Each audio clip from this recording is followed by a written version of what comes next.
everybody. Welcome to the NTPA Recap. And this week we will wrap up the last Grand National Pull of the 2021 season, and that is the All Star event, the Enderle Memorial Pull in Urbana, Ohio.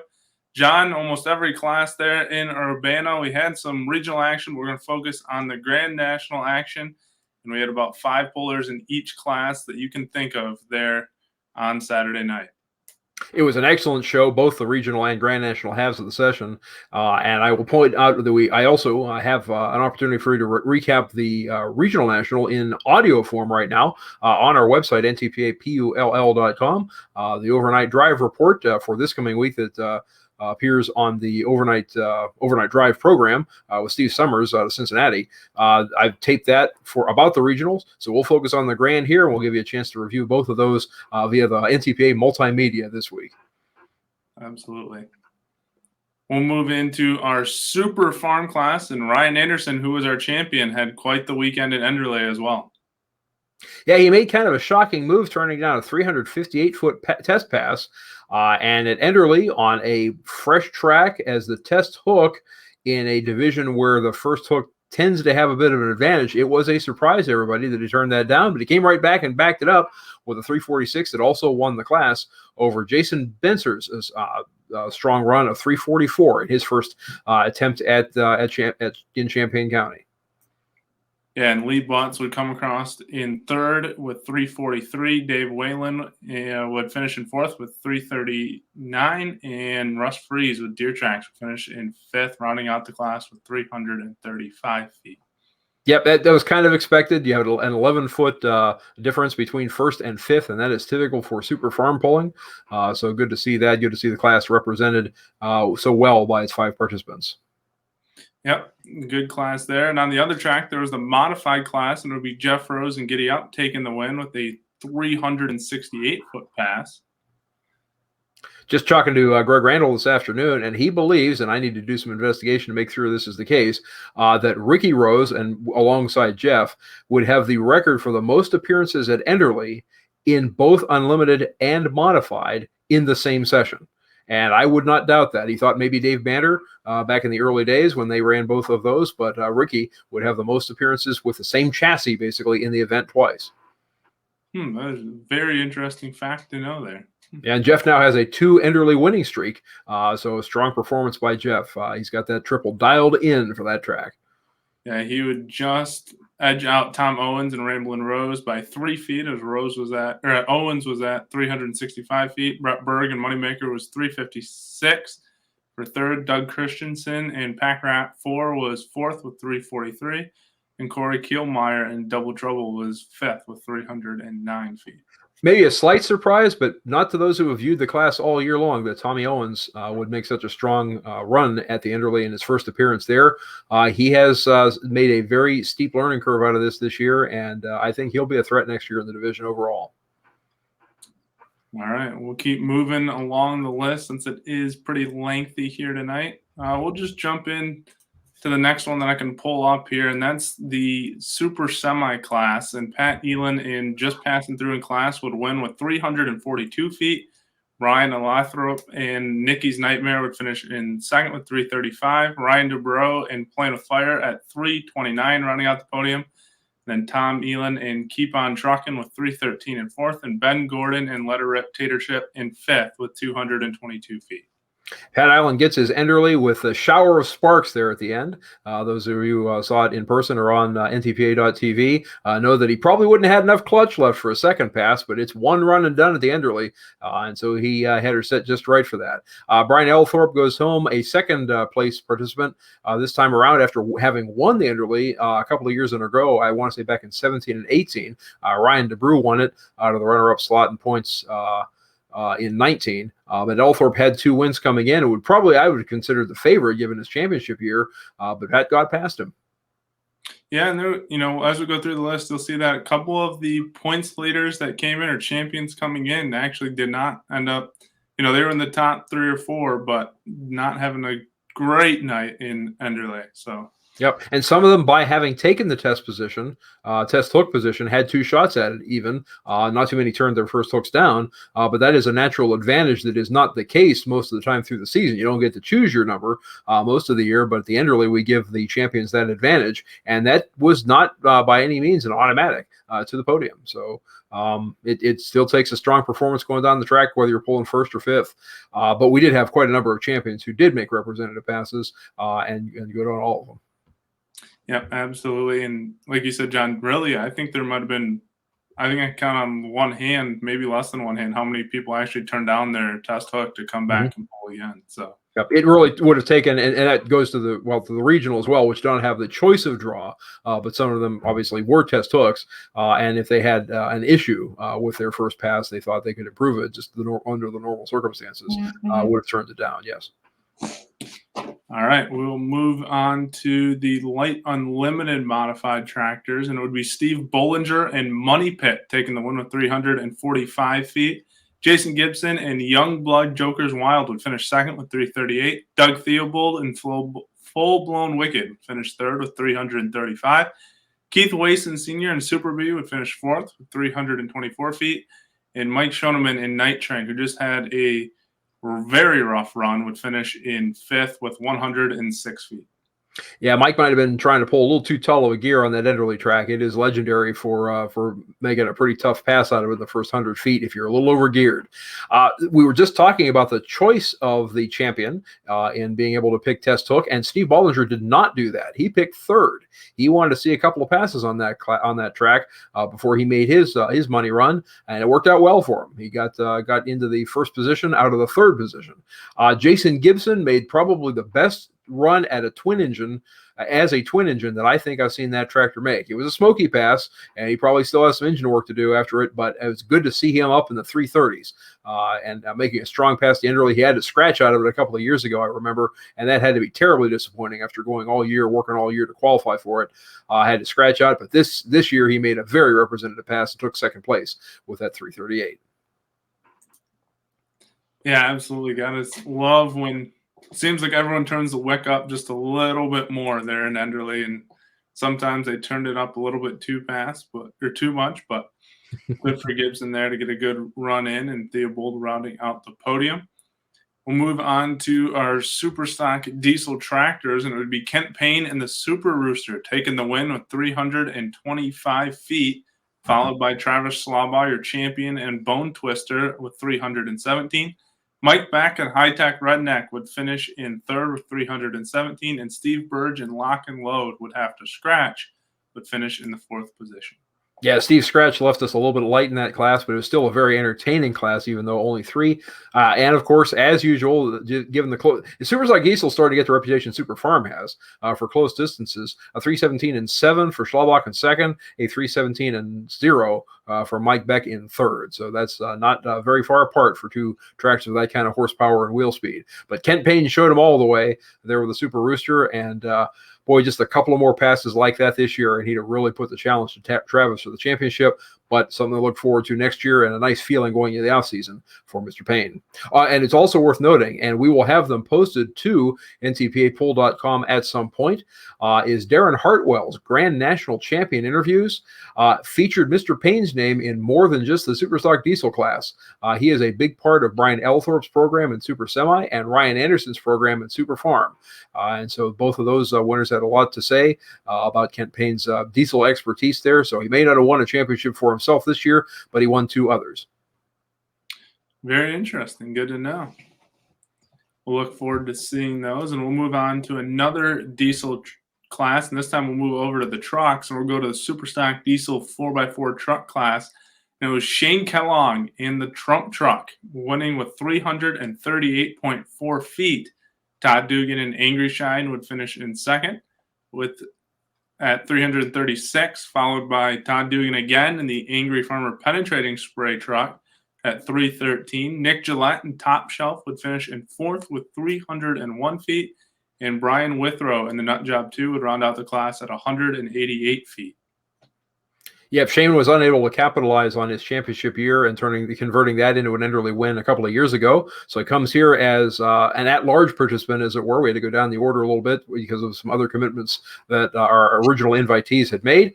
And Shane comes on in and takes the win at 3:38. Nice, strong performance out of the Trump truck. Yeah, a little bit of a surprise there, but good for him to get it moving in the right direction. And I heard them talking after the poll down there that they're all excited already, looking forward. Going to enjoy the break. They're already looking forward to next year and getting back to it. So yeah, it's a very competitive class. We just hope to see all of them back next year. All right, we'll move on to the modified mini class, and it was Chase Richardson in the vibrator winning the pole with 345 feet, followed by Richard Peters and Funny Little Farmall. Yes, not the normal Ken Vini pulling the Funny Little Farmall. We'll get into that in just a second. Peters would finish second with 342 feet. Sam McCreary and Carbon Copy would finish in third with 337 feet. CJ Graysick and the pile driver would finish in fourth with 313, and Bruce Slaw and Show No Mercy 1/4 scale would finish in fifth with 178 feet. If you're not Funny Little Farmall fans, Ken Vini was not cleared to drive after a medical procedure. It was planned in advance. No problem there. So it was the plan all week for Rick Peters to jump in the seat and drive Funny Little Farmall. Had to be a little bit of revenge, though, on Chase's behalf. I lost out on that championship in Wasion to the Funny Little Farmall machine, but his vibrator was the class of the field on Saturday night with a 345. Yeah, I was talking. I actually saw Joe Eder, Chuck Knapp, and Ken Vini. They were all checking out the RC pulls that were going on next to the track over there in one of the barns. So I sat down behind them before the pull on Saturday night and was talking to Chuck, and he was telling me Ken was not very happy that the doctor did not clear him to pull Saturday night. Yeah, he was telling us a little bit about the operation. It was retina surgery, and so the misery of that, and how much pain Ken was in at some points, I should say, during his recovery. But it has gone extremely well, and we were talking to him, and he expects full recovery there. And I'm not surprised that three guys, any kind of pulling is going to attract the attention of Ken and Joe and Chuck. So they'll sit and watch anything get on tracks. And the RC, that I hear that, I don't ever get to see it, but I hear it behind me as I'm in the tower preparing for the different sessions at Bowling Green. And it sounds like it has gotten very exciting and very much a fan-oriented sport. So there might be a place for that officially at our poll in some point in the future. Yeah, it wasn't packed, but there was quite a few people checking it out. And I thought it was just kind of cool that those three were sitting together watching it. Just, kind of getting their mind off things a little bit and enjoying some downtime before the poll on Saturday night. So,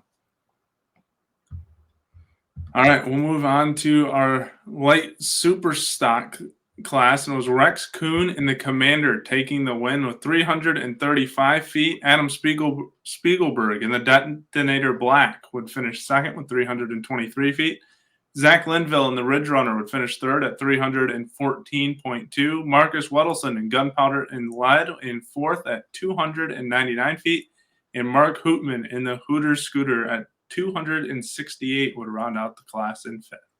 Yeah, sorry, folks. We couldn't quite manage as much drama as the last time the Light Supers hit the track, and that was, of course, in Wellington, Ohio, where Jason Hootman did exactly what he had to do on, I believe, the second-to-last pass of the class, win and put up 4 points on Adam Spiegelberg, and then win the tiebreaker on second places, and he did all of that.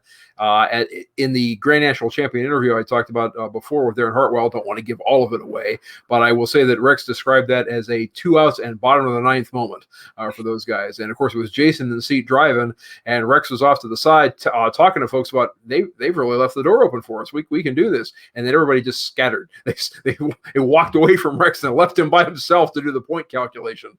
So we didn't quite manage that kind of drama. Rex set a really strong pass early that Adam could not match, and the rest of the class played out behind him. But really a good performance by a good division to end the night, actually, on their track on the grandstand side. Yeah, it was a great class there.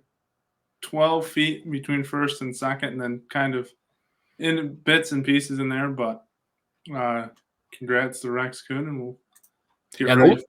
Worth noting, and lost in such a really strong one-on-one battle there between Kuhn, Hootman, and Spiegelbergs, was that Zach Linville's Ridge Runner continues to make nice strides and gives the green folks something to cheer about in that class. They haven't had that for a couple of years. I'm not a betting man, but I would say that tractor could easily make victory lane a couple of times next year, and I think it'll challenge for a title. They're making strong progress with that 44 or 4840. All right, we'll move on to the modified four-wheel drive trucks class, and this one to me kind of a surprise. Ben Ellis and Ben Jamin takes the win at 345.9 feet. Jake Ziering in the Rule 19 truck would finish 337 feet for second. He would also take his Fatheads Eyewear truck to 335 for third. Carmen Foster, your champion, and the Foster Child would finish in fourth at 324 feet. And Ted Skelton in the Rock would finish in fifth at 312. And I say surprising because if you followed the four-wheel drive class, the three kind of trucks that have been towards the front most of the season have been Jake's two Dodge trucks and then Carmen Foster with the championship. So you would have figured that one of those three trucks would have been on top at the end of the night, but Ben Ellis taking the win. Yeah, and you throw in Ted with his big win at Rockwell, and also a 30 performance behind some regional leaders there in Toma.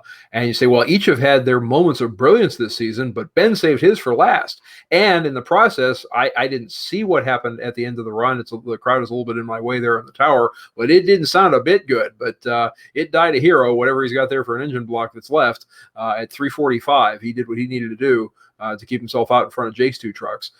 So good on Ben Ellis. It's not a surprise to see that Ben Ellis is a winner. There's no question about that. But in this year, in this field, he would not have been my pick for the top. And it's good to see. Good to see he turned a season that was, I think he was in 10th or 9th with only 3 or 4 hooks to go, and he made that strong close. And this finished off that strong closing effort by Ben Ellis.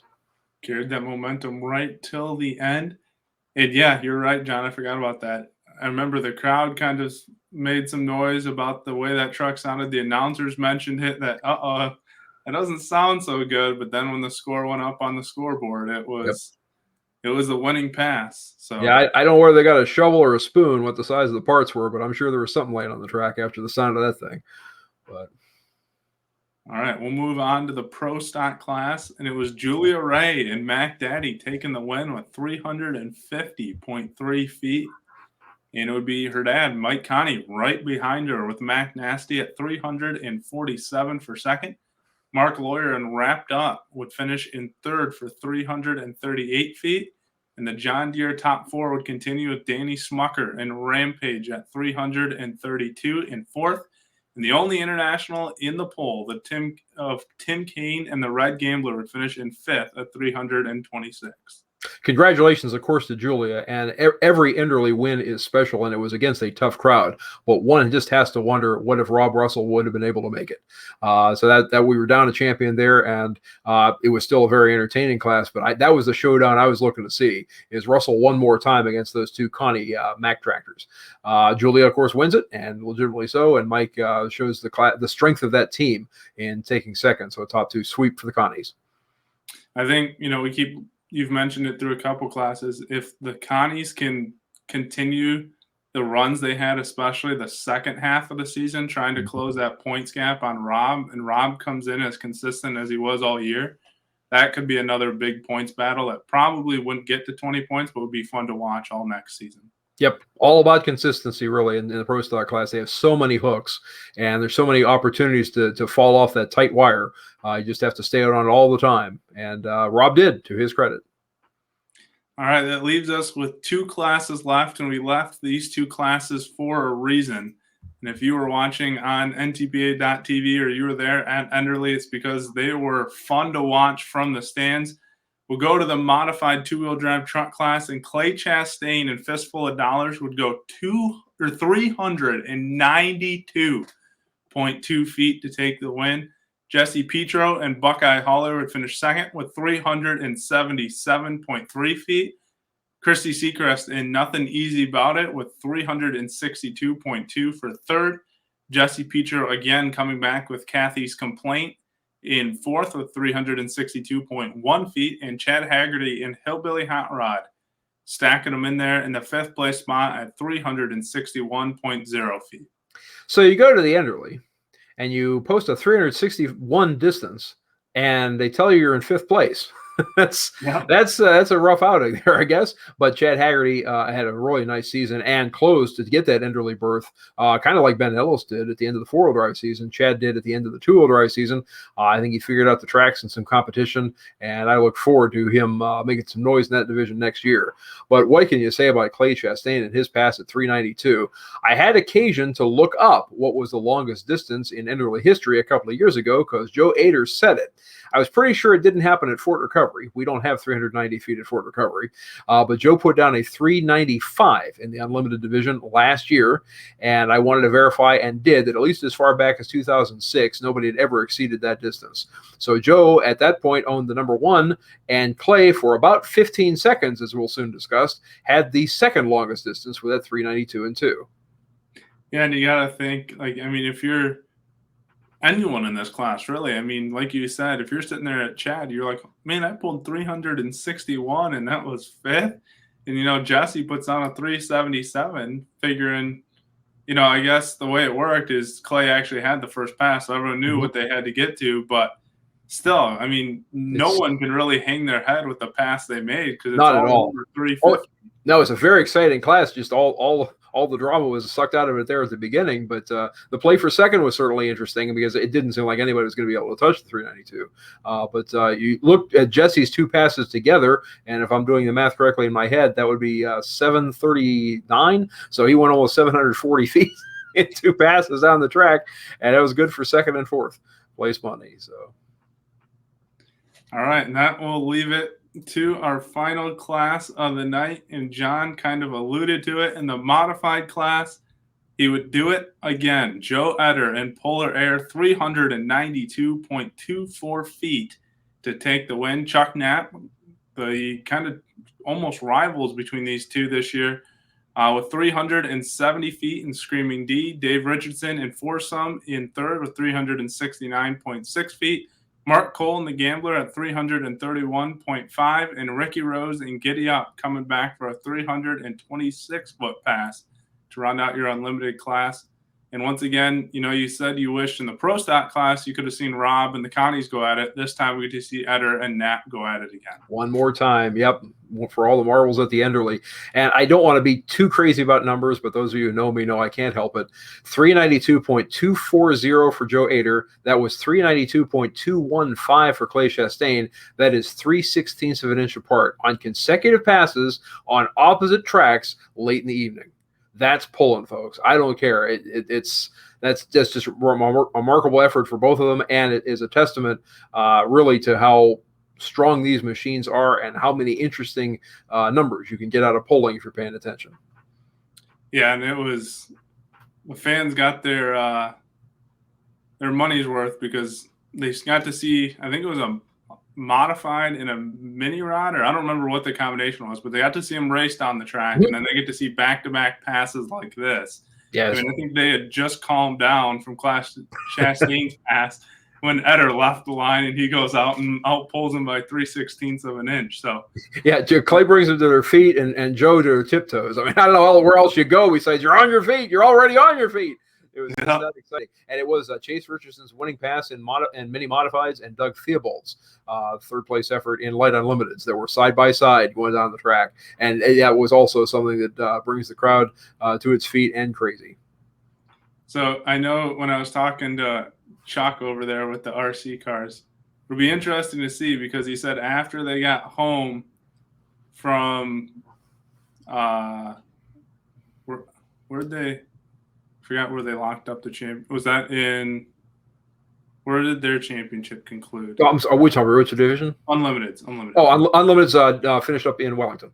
Oh, okay, in Wellington. Yeah, that's right. After the Wellington poll, Chuck said he went home and he ripped all the Drive for 5 logos off his semi-trailer. So, oh, really? He's getting a little superstitious now. He said he feels like it cost him a championship in 2019, feels like it cost him a championship this year, so they are gone off the semi. Well, You know, I wouldn't. I'm not a superstitious man myself, but I am a Steeler fan. Despite the orange, I'm actually a black and gold fan when it comes to football. And Drive for Five didn't do the Pittsburgh Steelers very much good from 1979 to 2005. So maybe he's got a point. He doesn't want to wait 16 years for the next one.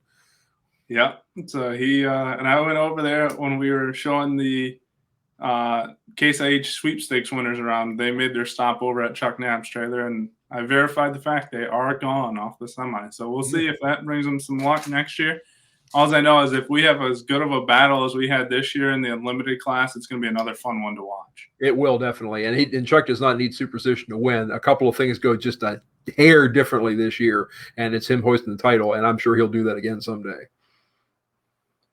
Well, that wraps it up from Enderle, John. And in the blink of an eye, another Grand National season has come to an end. Just crazy. It really is only about 12 to 15 weeks long, depending upon when you start counting. Whether you start counting in Atwood, the technical first Grand National full-on event of the season, or Sauk Rapids the week before, the first Grand National hooks of the season, or whether some of you start counting at Toma, because that's the first comprehensive Grand National with every division present, except Super Stock Open this year, but by and large. And then, of course, we run through, it's 4 weeks between Toma and Chapel Hill, 4 more between Chapel Hill and Bowling Green, 4 more between Bowling Green and Enderle, and that's it. So that's a Grand National season that goes by in the blink of an eye. Yeah, it was a fast-paced, fun season, but it has come to an end. I have enjoyed doing these recaps. We were talking beforehand. Don't know exactly what we're going to do with it yet, if we're going to do something later on or whatever. But, of course, if we decide to do, we'll let everybody know. Mm-hmm. But any thoughts here on Enderle before we wrap it up today? Just another great show. We had that little shower of rain, and I think that's just set. Maybe put it a little bit later in the evening, and the nighttime was the right time for the Grand National boys and girls to show their stuff. So a great crowd on hand. And if you didn't have a chance to see it live, we invite you to visit ntpa.tv. It is worth the replay. Even if you did see it live, it is worth seeing some of those great action shots once again. And while you're there, take a look at other things that we taped over the course of the season. Sandwich and Bowling Green and Toma and Rockwell all had live streaming going. Chapel Hill. So all worth your time to go back and review a brilliant 2021 Grand National season. Yeah, and don't forget, if you don't have that, you can also go check some of those out on RFD TV Tuesdays at 6:30 as well. So you can catch the productions, as I know they were recording in Enderle this weekend as well. So those will all be coming up. So stick to the social media, check those out, and we'll update you on which polls are going to be on TV each week.